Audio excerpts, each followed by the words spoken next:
What's going on, everybody? Gunnar here. Today we are going to be looking at fiberglass for predators.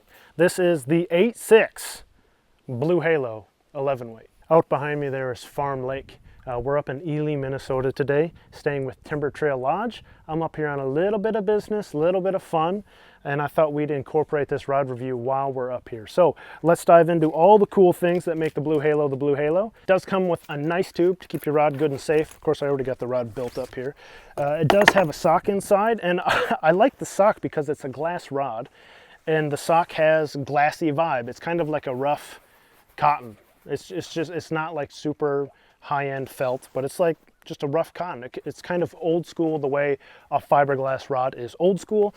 I do wish that, you know, if you're going to have a tube, you might as well put some straps on it or a handle so you can put it somewhere and strap it down and travel with it more effectively, but hey, it keeps a rod safe. So we're not going to pick on that too much. Now, looking at the aesthetics, I think this is the most beautiful rod I have ever put eyes on. Now, I have justified in a handful of these that aesthetics aren't that big of a deal to me. Well, the truth is that's usually because I don't really care for the aesthetics. It's just like a black rod or a blue rod or a burgundy, and they might look pretty, but man, this is a vibe. Fiberglass is a vibe, folks, and it is a beautiful one that I'm very partial to, having inherited my grandfather's fiberglass rod, which is also a naked glass color, and it is...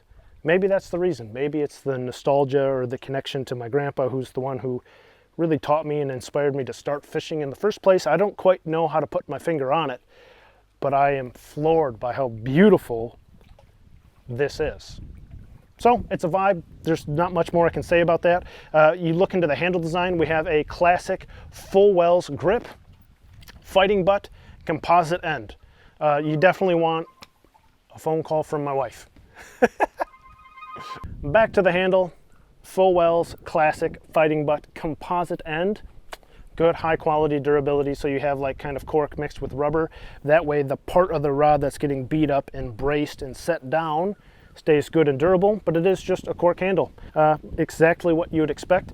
When we step up into the guides here, we got two strippers, and then we just have chrome snakes that go all the way up. Again, chrome snakes, industry standard. This is the kind of build you would expect on a saltwater rod. This is a saltwater fiberglass rod.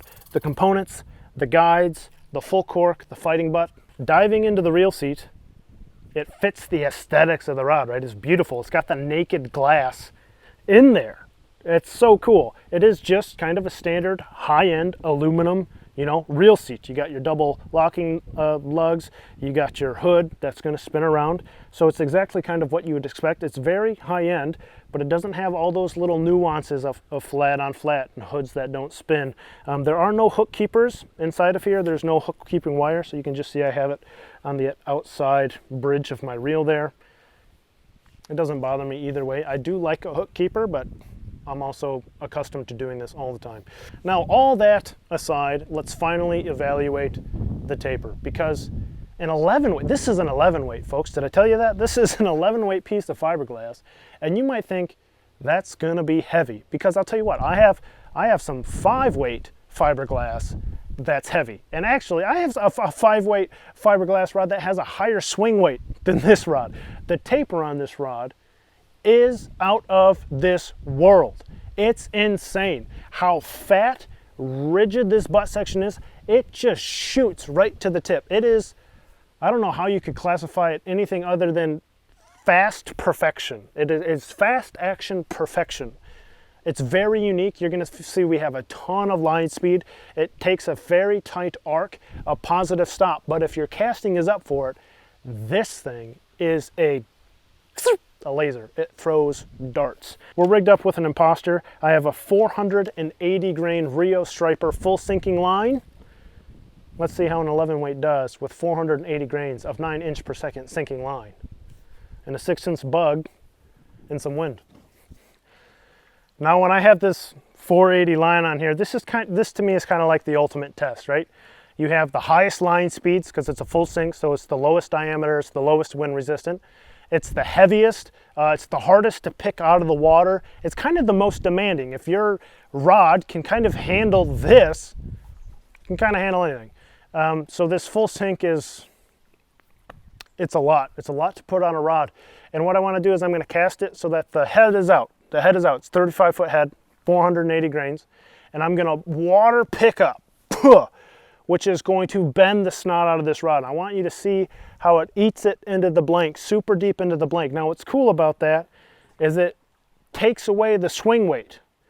Like the more the bend gets closer to the handle, the less swing weight there is because there's less leverage. It's also an 8'6" rod, so it's slightly shorter in that regard, probably to reduce leverage and weight. But then watch when I do my forward cast, my forward delivery stroke. It's all tip.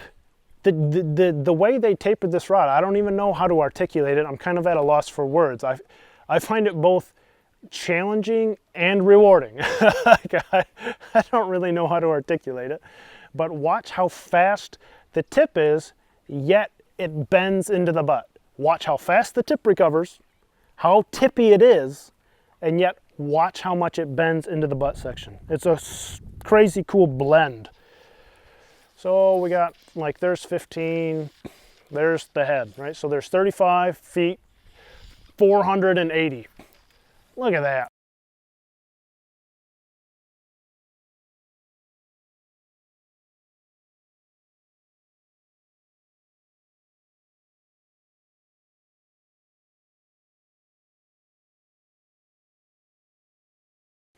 Super deep, eat it, pick up.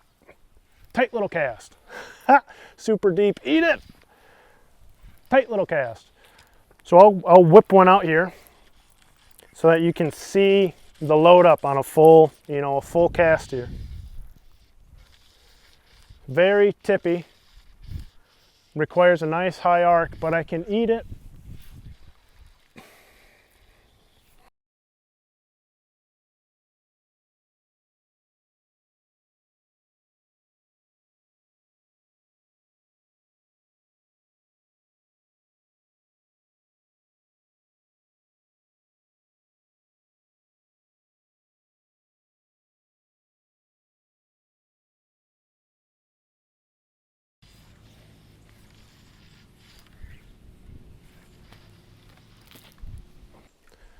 Oh my goodness, I have fly line all over my camera, you guys.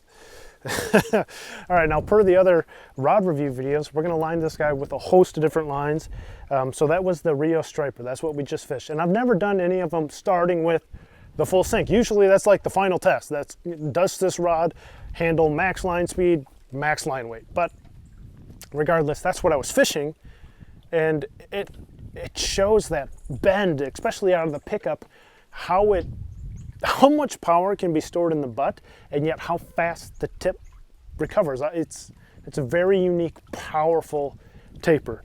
But anyway, we got this rigged up with a Rio Elite Predator in an 11 weight. I'll list the facts here. I forget the grains, might be like 465, something like that. But I'll list the facts so you know them. And we still got the Imposter 4-aught.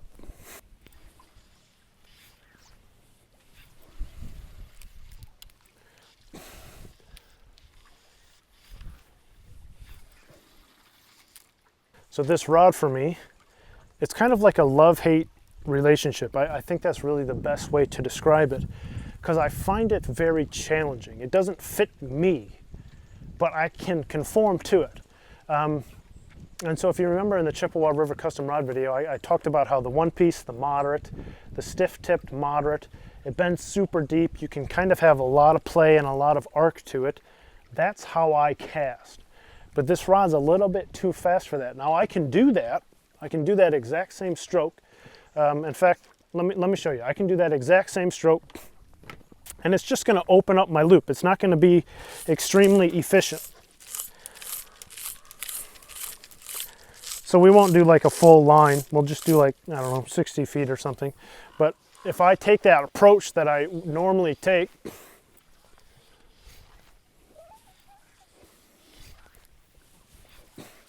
right, I can do that all day. That's totally fine. The rod will just rip through that.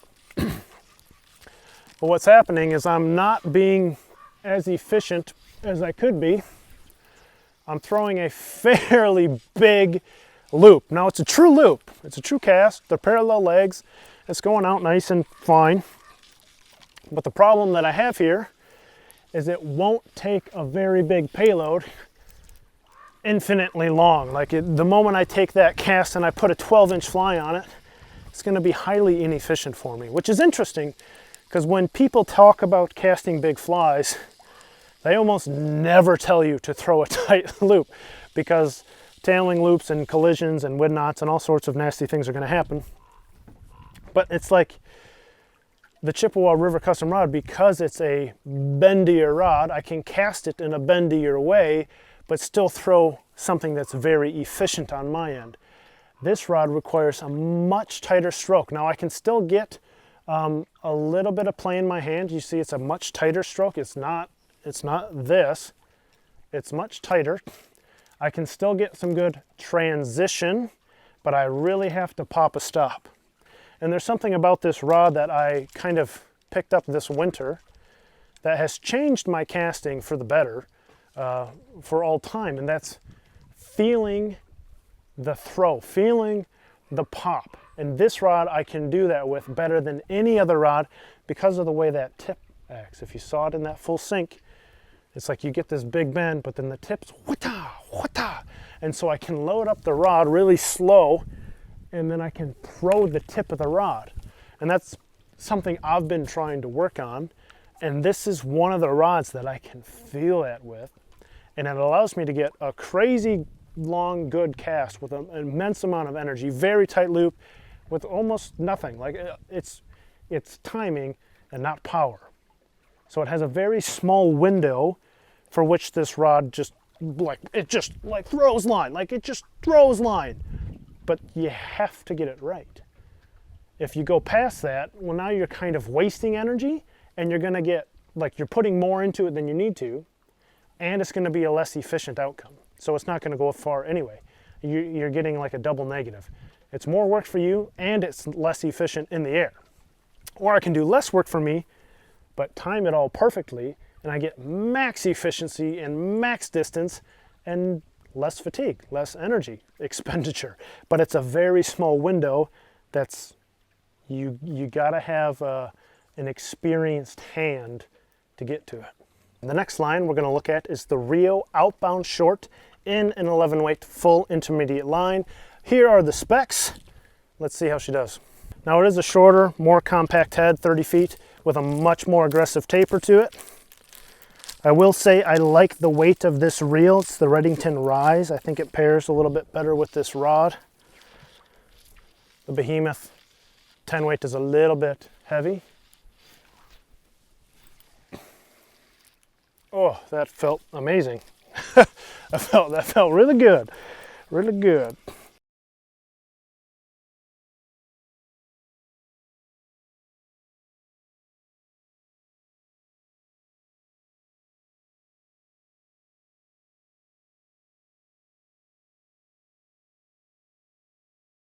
So hopefully you could see that. I hope you can see how cool it is to have it load so deep, but then to have the tip to actually throw it. It should look almost exactly like throwing a ball. That's exactly what it should look and feel like. And it's one of the cool things about this rod, but it's a hard thing to get to. It's a very small, precise window to get to that point, but if you can get to that, it's basically like I have to load it and then extend, so I wait so that I can throw it. It's a very unique timing that I think is challenging, fascinating, and rewarding, because when I get it right, when I am in the groove with this rod, there's not quite anything like it. So let's put on a monster-sized fly, just one of them, so that I can show you how an 11 weight fiberglass rod with a true fast taper and a very responsive tip can handle some big bucktail work. Big, big, big, big, big, big.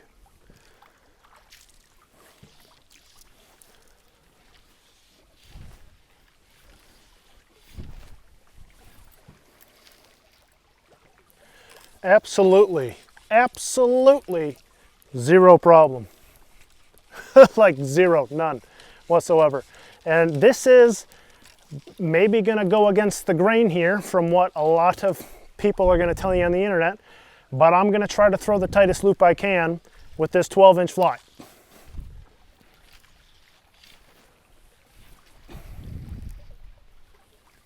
No problem. It's probably 80 feet. 80 feet on repeat.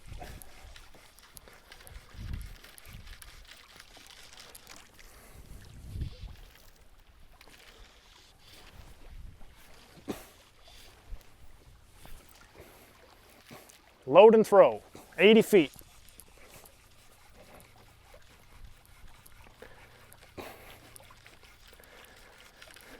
Let me do kind of an open stroke, a long open one. Should be less efficient, a little bit more work on my end, but it can go the distance. It got it out, it trickled out.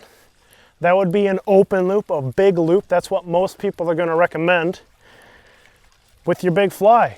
But what you'll see is a lot of big flies are gonna fight you with their air resistance, and their fighting will open up your loop for you so that you can throw a pretty tight little bullet. And I should clarify, we're throwing big wind resistant flies, not heavy flies. I would not try to throw a tight loop with a heavy fly. That's a great argument, or else you're gonna crack your rod tip. But big wind resistant flies that are weightless or nearly weightless, or you don't really have a fear of collision because they're wind resistant, not heavy, throw the tightest loop you can. There's absolutely no reason to not be as efficient as possible. And I can musky fish with this 11 weight glass rod all day long. Very cool. So let me hit you with some closing thoughts on the Blue Halo 8.6 11 weight, the Zenglass S2. First and foremost, this is not a heavy rod. Maybe if you put it on a scale like this and you weigh how much weight does the fiberglass have compared to graphite. Of course, a graphite rod is going to be physically lighter. But you're talking the difference between like an ounce. That's not what makes you tired as a fly caster. What makes you tired is the swing weight or the leverage that the rod has that you have to counteract and blow through with your wrist and your grip strength. The other thing that's going to tire you out is when you have a high swing weight rod and you have poor casting mechanics, instead of using something like your front delt, your upper back coming across your body with your chest, leading with your elbow, a cast like throwing a ball, that is how you fly cast. You fly cast the same way you throw a ball. If you have good casting mechanics, the difference in the weight of fiberglass to graphite does not matter zilch, because you use the correct musculature and coordination.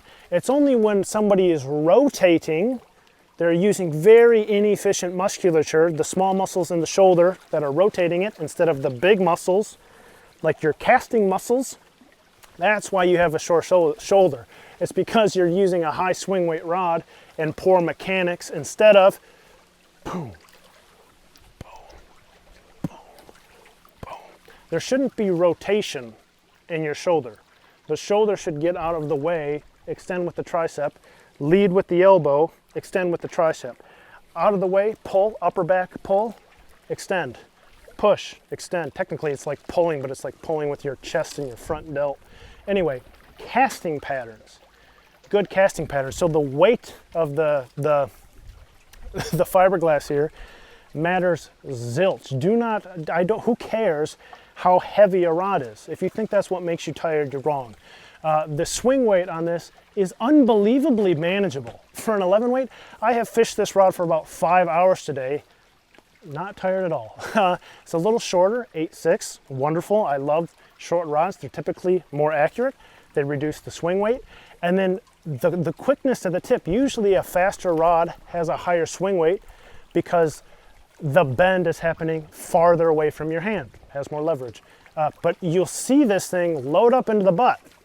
Like it loads up into the butt. It has a pretty darn good bend to it, but it requires a significantly higher, shorter stop point. And to get the max efficiency, you can't play with it. You gotta load it and stop it, load it, throw it, load it, throw it. But you really can't open it up unless you're just gonna put more into it than you're gonna get out of it. So I would describe this as one of those really fancy golf clubs that cost a lot of money That's not cast. It's got a small sweet spot, but if you can tailor your casting to the sweet spot, it's a special rod. It's very special. Absolutely no reason why you can't throw 12-inch musky flies with it for an entire day. Fantastic saltwater rod, very accurate rod, throws a wicked tight loop. This is a tool that I like for the aesthetics. It's a tool that I bought for the aesthetics and just to try. That's the truth. I didn't cast one and be like, I like that, I want one. I just wanted to try it. It challenged me personally because I was used to a more moderate rod, longer stroke, and I could tell that wasn't that works, but it's not. It's missing something. It's missing the zing. And working with and casting all winter long and having conversations with Mark Sadati, trying to, and I'm not saying you should, but trying to emulate his style a little bit and really throw that tip. This is the one rod I can do that with, and when I do it, effortless cast, bullet loops. It's a really cool rod. So that is the Blue Halo 8.6 11 weight Predator fiberglass. Bendy, but not bendy. Like it bends, but man, does it recover quick. Not what you would expect from fiberglass, not a soft rod in the slightest. So I will say, I wish they had the extended fighting butt. I have backcasted this today for quite a bit of while on the water, and it definitely digs into the arm there because it doesn't have the length to lay flush. And a backhand is a very powerful tool to an open stance caster, especially on a windy day like today where I want to put the wind at my back. Present that side, I need to open stance, right? I need to backhand. I wish that was longer. I wish every streamer handle had the extended fighting butt. It's not just for figure eights. I can figure eight fine with this. I don't need it for the figure eight. I need it to brace against my arm so I don't have a nasty bruise right here. But that is something I wish every modern streamer rod had. So thanks for watching, guys. I hope you like that. I hope you found that entertaining. I hope you love this absolutely gorgeous backdrop up here at Timber Trail Lodge, Ely, Minnesota. And I'll catch you guys in the next one. Take care.